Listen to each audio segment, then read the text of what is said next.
রে ভালোবাসা দিয়ে গেলাম, আমি আপনার কাছে ভালোবাসা চাই, এই ধরনের আলাপ আলোচনাটা ফেসবুক কতটুকু পছন্দ করে আসলে সেই বিষয়টা আমরা অনেকেই জানি না। এই ধরনের আমরা যারা কন্টেন্ট তৈরি করে সেই কন্টেন্টের মাঝে যখন আমরা বলি কিন্তু আসলে এই ধরনের কথাবার্তা এগুলো আসলেই ফেসবুক পছন্দ করে না। ভালোবাসা দিয়ে গেলাম, ভালোবাসা চাই, আসলে কি আপনি বাস্তবতাটা দেখেন, ভালোবাসা কখনোই আপনার চায়া পাওয়া যায় না। ভালোবাসা একটা এমন জিনিস, আপনি অন্য একজনকে ভালো লাগছে, আপনি তাকে নিঃস্বার্থভাবে তাকে ভালোবাসা দেন এবং ভালোবাসা দিচ্ছেন, কিন্তু সেই ভালোবাসাটা আবার আপনি ফেরত চাইতেছেন, সেটা আসলেই ফেসবুক আপনার কাছ থেকে আশা করে না এবং ফেসবুক সেই বিষয়টা পছন্দ করে না। আজকে থেকে আমরা এরকম ধরনের কমেন্ট আমরা করব না। আপনাকে ভালোবাসা দিয়ে গেলাম, আপনি আমাকে ভালোবাসা দেন, আপনাকে আমি ফলো করে গেলাম, আপনি আমাকে ফলো করেন।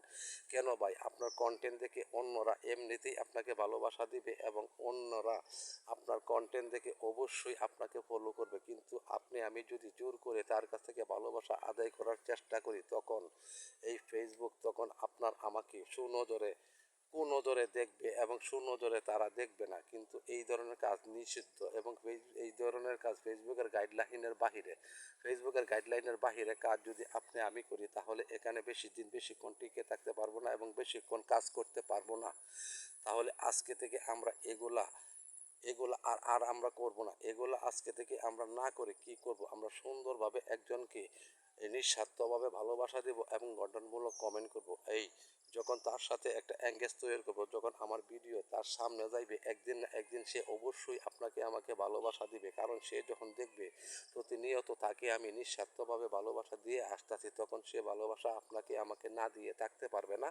তবে ভালোবাসা চাওয়া যাবে না, এটাই হলো সত্য কথা, এটাই হলো হাসা কথা। যারা নতুন যারা কন্টেন্ট ক্রিয়েট করতে আইছেন তারা কিন্তু আপনারা এই কাজটা বেশি করেন, কিন্তু এই কাজটা আর করবেন না।